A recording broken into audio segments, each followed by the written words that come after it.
Hi,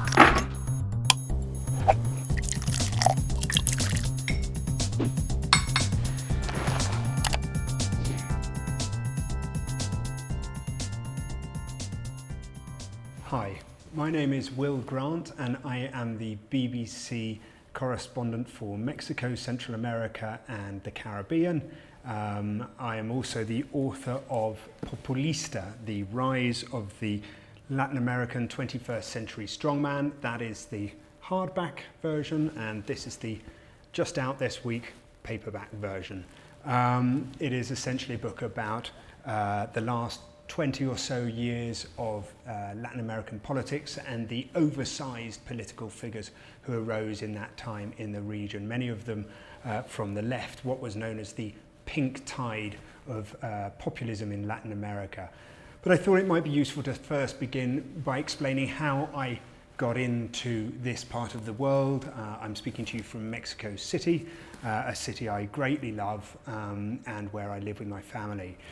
I'm from Canterbury in Kent. I have no ostensible link to Latin America before I started to specialise in the region. I studied geography. That was always my academic passion.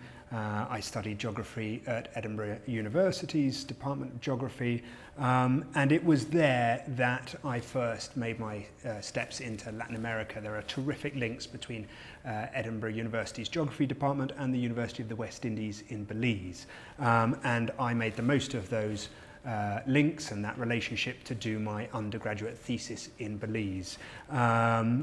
Once I was in the region, I travelled here in Mexico and in Guatemala and just thought, this is for me. So I dedicated the next year or so after I graduated from Edinburgh to learning Spanish. And then I went on to do a master's in area studies with a focus on Latin America, of course, and again returned to Central America and Belize for the thesis. As I came out of the postgraduate course, the BBC were hiring in what was the then Spanish-American service of the BBC World Service. Today it is BBC Mundo, the Spanish-American site, and I had a very formative few years in the BBC World Service in the wonderful halls of Bush House in London, learning the trade of a journalist really, making coffee, holding microphones, printing scripts and so on, but little by little rising in the organisation to become first a researcher, then a broadcast journalist, moving over to Radio 4, 5 Live for a little while, back to the World Service as Latin America's editor, and then that is where in 2007 or so, 2006, I started being posted to the region. And I spent time in Miami as the Latin American editor. Then they made me the correspondent for Venezuela. That was in 2007, during Hugo Chavez's time in power. After that, I came here to Mexico City. I was the correspondent here for 3 years. And then for 6 years after that, I've been based in Havana, dividing my time between here and in Mexico City and Havana, where I got to oversee the thaw between the Obama administration and Raul Castro, the sort of end of the Cold War, if you like, which has only then been sort of knocked down by the Trump administration and a sort of return to hostilities. I'm now back here in Mexico City as a sort of regional correspondent, and as I say, I've had a book out in that last year or so. So it's been a fascinating period. I realise that this month I hit 20 years at the BBC, but I feel very blessed in that because it really has been truly an interesting time. I've got to travel this length and breadth of this region, and what I think has stayed important to me is actually the starting point of it all, which was geography. In so many elements, I feel like the job of a correspondent is simply to write about the earth, the geography of geography, and I've sort of never lost sight of that. It has kept me on course as a journalist in this part of the world. There's been some hugely interesting moments that I've been privileged to take part in or be involved in covering, really from covering leftist guerrillas of the FARC in Colombia, deep in the Colombian jungle, through to being embedded with Mexican police in drug cartel controlled parts of this country. There have been moments of huge adrenaline, moments of real humility too, where you simply get the chance to glimpse inside people's lives. They have been very generous with me and with the BBC to open their doors and let us in with our cameras and our microphones and our kind of questions. And I've always deeply appreciated that, because quite often we're asking those questions at the hardest point in their lives, particularly the victims of abuse or the victims of violence, which is so common, unfortunately, in this part of the region. So I thought I would turn briefly to the book and some of the ideas in the book and why I felt it was so necessary and so timely to write it now. A book essentially about populism and populists in the region. So what I have tried to do is to break down the past 20 years into the countries in which I have expertise. It's broken down into six chapters, starting with Venezuela under Hugo Chavez and ending actually with the death of Fidel Castro in 2016. I saw those as the sort of two bookends of the pink tide, the arrival of Chavez in 1999 and the death of his sort of political mentor Fidel Castro in 2016, late 2016. And as I say, I broke the chapters down into the countries and the figures that I was interested in. So in Venezuela, where I spent many years or several years, but it would always go back to after I was no longer a correspondent living there. I was obviously looking at Hugo Chavez and his role really as the regional focal point for left-wing populism and left-wing movements, really, social movements and political movements across the region at that time. I then moved into Brazil and Lula. So these are going in order that these men actually came to power.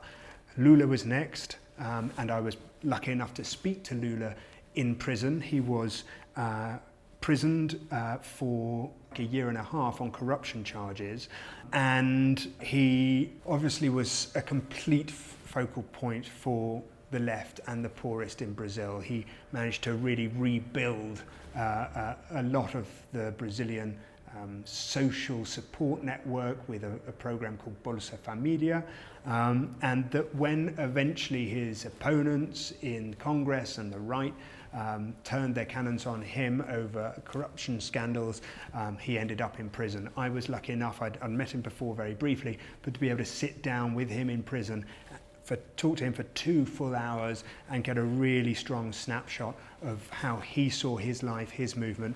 And of course, now as we speak, he is back out of prison, back in the political race, and of course, likely to take on this man, Jair Bolsonaro, who acts as the counterweight on the front cover and perhaps quite a provocative idea about populists and ideology.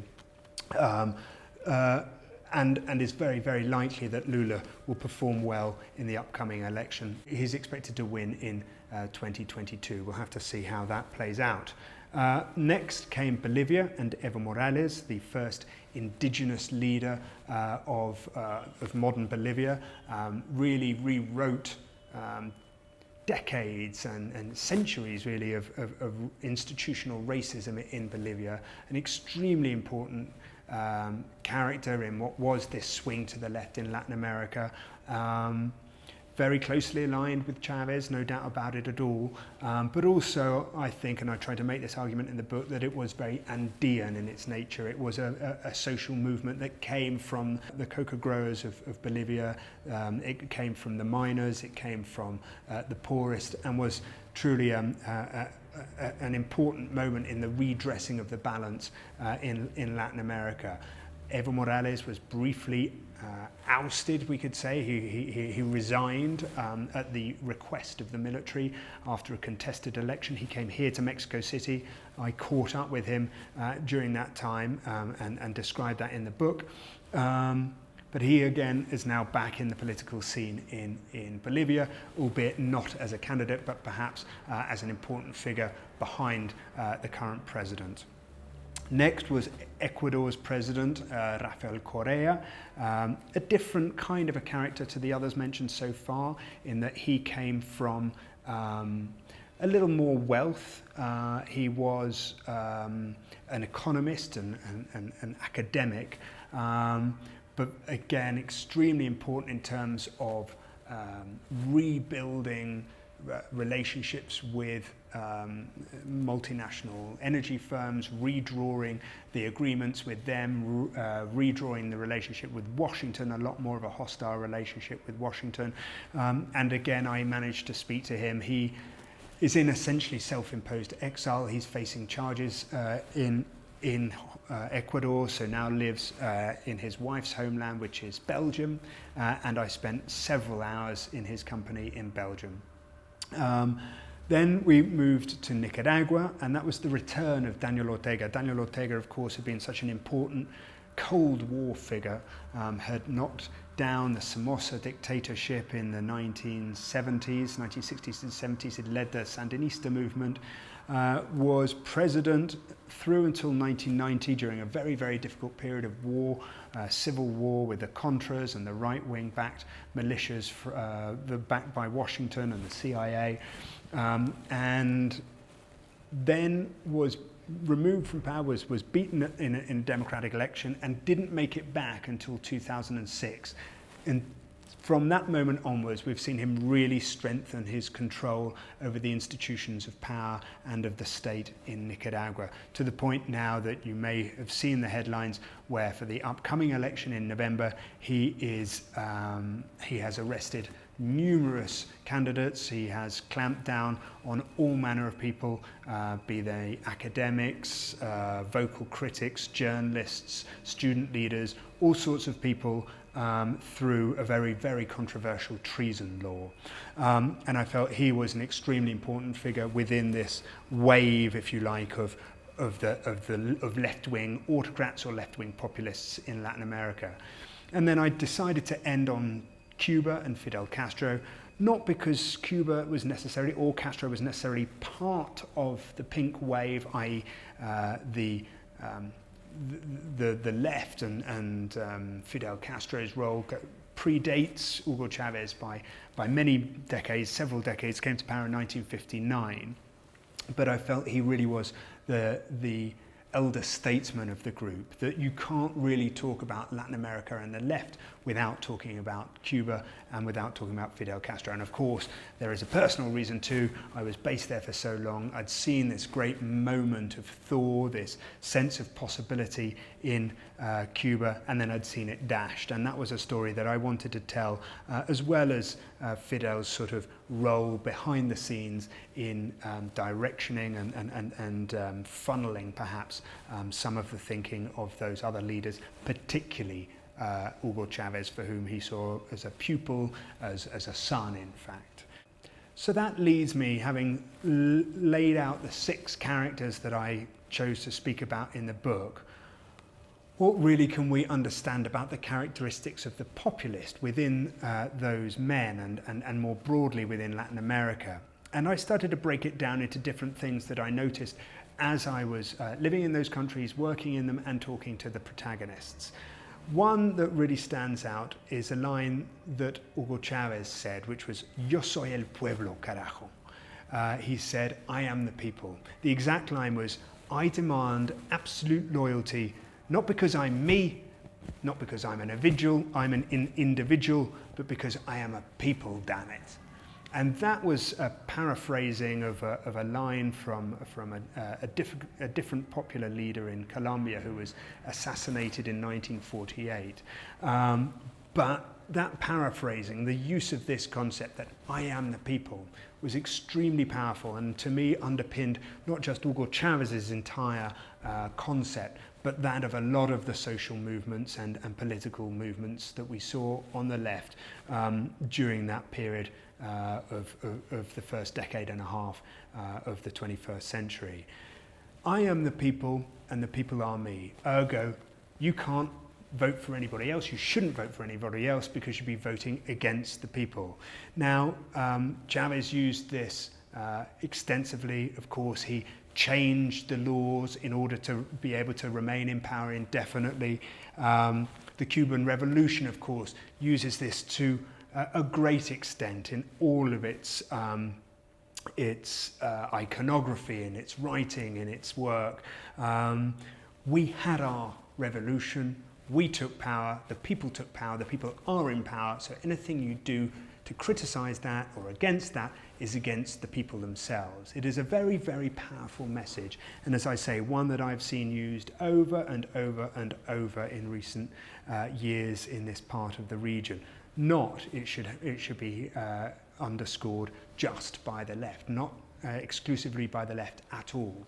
It is, I think, a trait that we see across the ideologies of Latin America. The right are just as guilty of using this and use it just to similar effect, and have done for many years. Nor, of course, is it new. As I say, it's specifically, this term came from 1948 in one argument, but in essence is as old as modern politics in Latin America itself.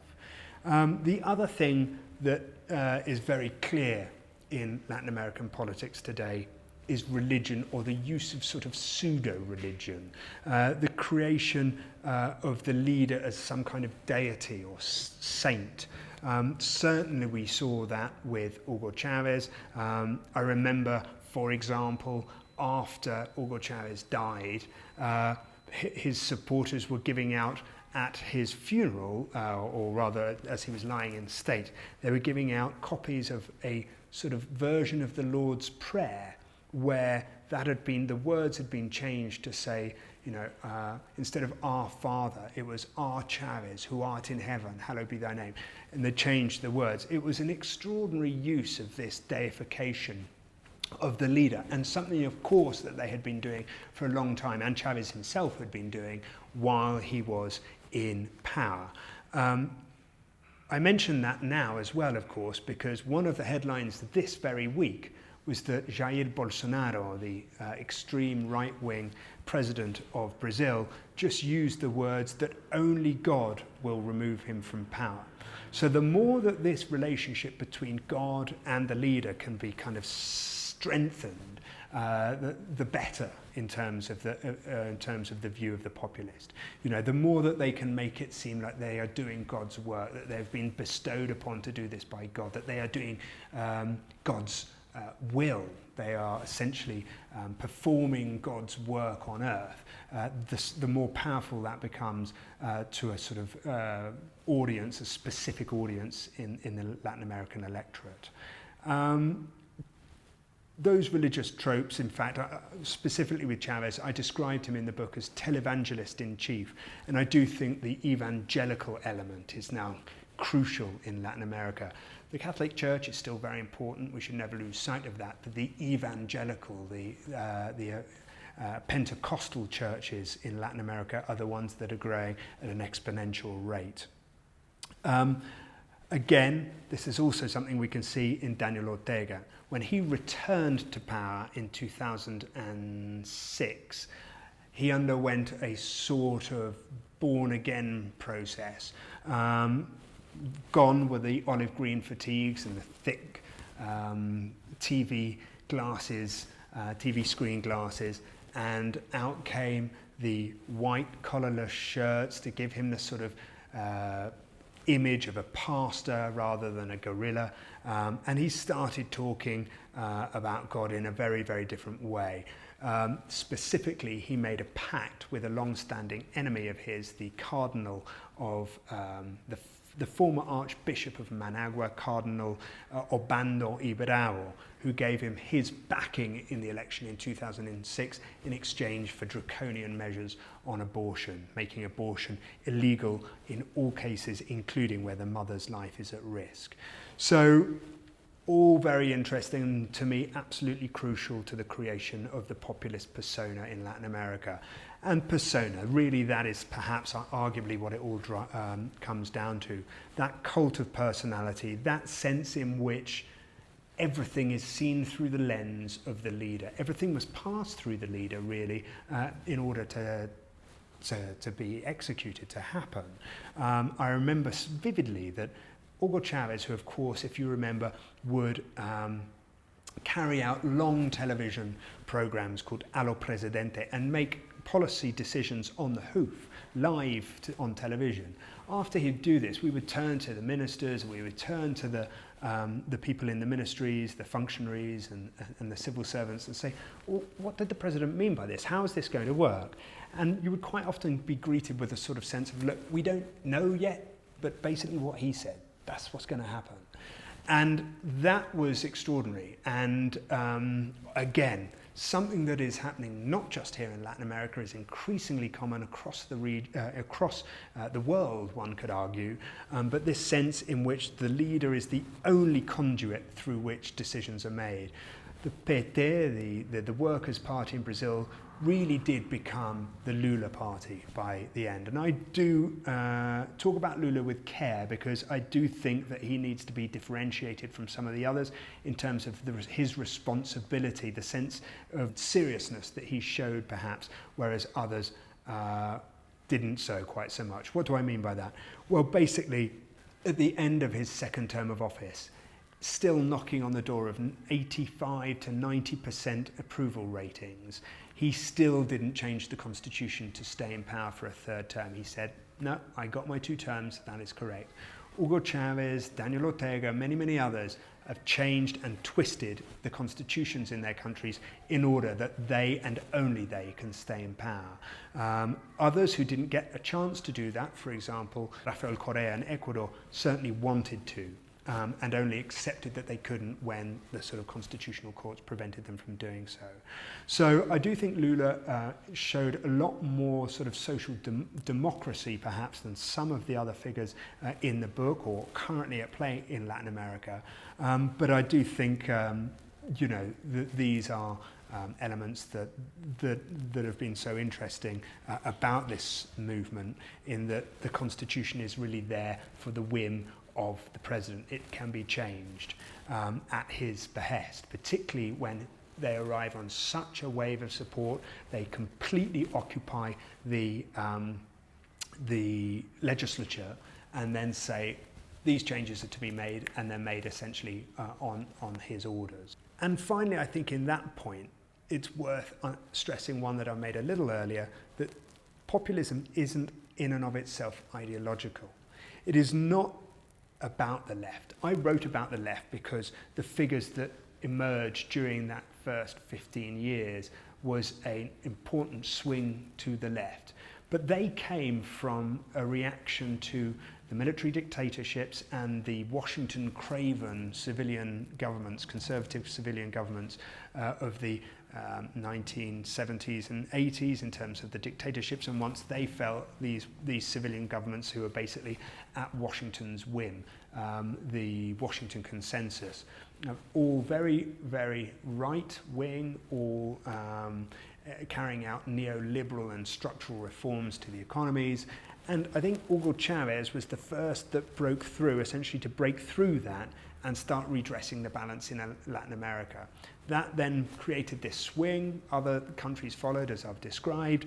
But I think the populism itself, these tropes that I've been speaking about, aren't exclusive to the left, of course, not by any means. It's simply that the period I spoke about and the leaders that I spoke about were of the left. Arguably, there's time for a second book coming up soon that will be more about the right. Colombia and Álvaro Uribe there. Chile, for example. Brazil and Jair Bolsonaro needs greater examination once we get beyond his first term to see if he gets a second or if he is simply a one-term president. Or that other one-term president who's had such an influence on this region, Donald Trump. So, these tropes and these traits that I'm talking about aren't just of the left, not by any means. Simply the period that I spoke about is where the autocratic left was absolutely in the ascendancy. So that's the book, and those are the thoughts that I have really, or some of the thoughts that I have about populism in Latin America. And as I say, I think it's a very relevant topic, particularly when we look at Central America today. We can see Nayib Bukele in El Salvador showing a lot of these traits, for example, and other leaders in the region. Even here in Mexico, Andrés Manuel López Obrador is often accused of some of these same ideas. But I wanted to conclude by talking a bit more about perhaps some of the dangers and pitfalls of this particular type of work, the job of being a correspondent in Latin America. As you've heard, when you're writing about entrenched political interests, for example, the Cuban Revolution, you will ruffle feathers simply by writing about it, simply by broadcasting about it. And one needs to develop a pretty thick skin about that because, you know, they take it very personally and they are very rigorous in their defense of their revolution, their defense of their position, whether or not that's Cuba or Venezuela or certainly Nicaragua, and that can be intimidating and even dangerous at times, particularly in, for example, Nicaragua, when going and asking difficult questions or going into neighborhoods or being followed or being you know, intimidated in various ways. Political intimidation is one thing. I think that comes with the job, not just here in Latin America, but across the world. Of course, I have colleagues who have suffered similar or far worse experiences in China. A correspondent who's just, a BBC correspondent, friend of mine, Sarah Rainsford, has just been ejected essentially from Russia. And so these are things that perhaps just go with the job. But there are a lot of other risks involved that are specific perhaps to Latin America. I often get emails and questions from students or young journalists asking about how to become a correspondent. What's the best way in? Whether you should get a role in a place like the BBC or NPR or the Associated Press or Reuters and slowly work your way through the organisation until they send you to whichever part of the world you're interested in, or do you simply appear in Bogota or Santiago or wherever it might be and start setting up by freelancing? As I try to explain to every single person who sends me those emails, I opted to do the former. I worked my way slowly through a big organisation because I felt that would work right for me. I wanted the backing of a large and dependable institutions so that when it came to doing the journalism, I didn't have to necessarily sell it each time that they would be coming to me. I would be sending ideas back to them. It would be a very straightforward relationship, but also they would also have my back in times of either confrontation with the government. They would take care of us in terms of sending us on courses for hostile environments. They would have our well-being and the well-being of our families in mind. I'm not trying to be prescriptive because I have certainly a lot of friends who've had very interesting, varied freelance careers by simply arriving in this region, setting up and selling their work to various different outlets. And it is one path. I just think that when people choose to do that, I always stress to them that it's a very personal choice, and it's a choice they need to take with their families. They need to be aware of some of the pitfalls because these are, make no mistakes about it, very hostile environments. More journalists were killed in Mexico than anywhere else in the world last year.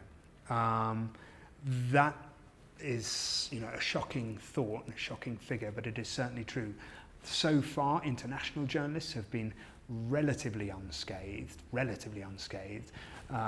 but local journalists, people we work with, friends, have certainly been killed at the hands of the cartels. So one cannot overstress just how careful one needs to be operating across this region, because, you know, it is not simply that you would see the violence of the cartels in the specific hotspots in the country, although those are things that one needs to take in mind. There are cartel interests and drug interests everywhere in a country that has, unfortunately, those ills. They're here in Mexico City, they cross borders. It's not just Colombia, it's also in Ecuador, it's also in Peru, you know. So it is a complex picture on that front alone. Just this week there was an earthquake here in Mexico City. We had to sprint out of this apartment you see me in and run out into the street with our child. That was again, we've been through many earthquakes, they're always frightening. These are things that people need to kind of have in their mind. Do you have a safe building that you're living in? How can you afford a safe building if you're sort of scrimping and saving on each article you're sending, and so on and so forth. So natural disasters are another element where journalists, obviously, we get sent to them very quickly. There was a huge earthquake in Haiti just recently, and the day-to-day things of doing the journalism in a situation like that, you know, when you don't know that you'll even have internet, let alone water or decent food or a roof over your head when you get there. You know, who are you going to work with locally? What kind of car do they have? Will it be able to get you to the disaster zone? How long do you want to stay there? How much danger are you going to put yourself in while you're covering mudslides? If you're covering a mudslide, do you know it's safe? Even though they've told you, oh, the worst affected village is an hour and a half up that road. Are you sure that if you get to it, you can get back? These are all the sorts of things that, as I say, I'm very thankful to the BBC for always having these in the forefront of their minds, so that they're in the forefront of our minds before we're even deployed to these sorts of things. We have to fill in risk assessments and so on and so forth. Protests and demonstrations. Journalists now being deliberately targeted at those, and police, we've seen them using tear gas canisters, not simply to disperse by firing them over people's heads, but firing them at people. Rubber bullets in the eye of young protesters. And in the heat of the moment, particularly if you're not wearing press all over yourself, then you can be confused for another protester. You can be deliberately targeted because you are the press. They don't want to see microphones. They think tripods might look like weapons. I mean, there are lots of reasons that the journalist is in harm's way. So those are some of my thoughts about doing journalism in Latin America. As I say, the decisions that people take to come out to this part of the world are their own, but hopefully they're underpinned always by a desire to tell the stories of the people of this part of the world, to tell the stories, be it environment, politics, economy, sport, whatever it might be, that moves us as readers, that moves us as filmmakers and radio documentary makers and so on. These are as reporters and as consumers of news.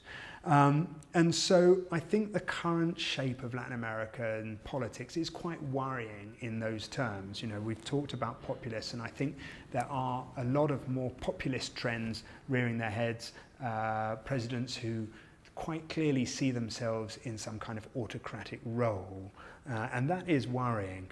But I don't necessarily want to leave on a bleak note, because even though we're seeing, for example, leaders consolidate their power via COVID-19 restrictions, or are doubling down on the use of the military in, you know, civilian contexts, even sending the military into Parliament during a budgetary vote, you know, to intimidate the legislature. These sorts of things are happening, but I do want to end on a positive note, because I am ultimately quite positive about Latin America, and specifically I'm positive about the strength, the resilience, and the sense of optimism that I encounter among people in Latin America. You know, it's hardly surprising in many ways that populists do well here. That whole trope of saying, you know, you've got nothing, so you've got nothing to lose, or we are the people, you can't vote against us, is very, very enticing.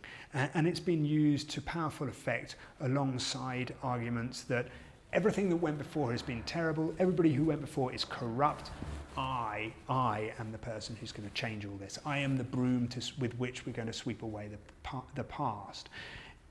It isn't, of course, exclusive to Latin America. We are seeing it in large parts of Europe, and the United Kingdom even, and the United States, Washington. But I do think that when countries and when electorates have been through many years of a largely broken political system, or very, very compromised and corrupted political elites, these sorts of ideas are very attractive. What I would say, though, is I would give the people in Latin America a lot of credit for ultimately seeing through the populists. They see through the smoke and mirrors the short-termism, the sort of short-term use of money or natural resources to pay for quick fixes that fall away the moment the oil price drops or the commodity price drops. And I think that that will continue to be the case, whether or not it is Jair Bolsonaro finally being called out by the vast majority of Brazilians, which may happen next year, particularly when he's up against Lula, or if it is in Central America with big and kind of shiny new ideas in El Salvador with the use of Bitcoin and different attempts that the president is doing to make himself and the country relevant for the 21st century. Whether or not they'll work or not is so hard to say, but I think that the populists can begin to see through things that are smoke and mirrors quite quickly, and I think that they will and are taking back that degree of control in Latin America before it's too late. Make no mistake that COVID-19 and the effects of the coronavirus sanctions, restrictions on many, many countries, particularly tourism-based economies, has been incredibly painful. But we have seen people kind of react. We've seen the first protests in Cuba, for example, unthinkable before. And yet people have turned around to say to their leaderships, here and no further, we can take no more, we want to be heard, we want to be paid attention to, you must listen to our complaints. It will be a fascinating another decade, another 20 years. I've spent, as I say, 20 years in the BBC this month, and I hope to spend another 20 reporting this part of the world. It is my passion, it is the thing that makes me most kind of gets me out of bed professionally, makes me want to kind of tell people's stories. I feel very, very lucky in that regard, and I hope that this has been interesting. I hope that you find the book interesting if you're able to pick up a copy and think about some of the issues that are in here, and I'm looking forward to speaking to you all further. Thanks for listening.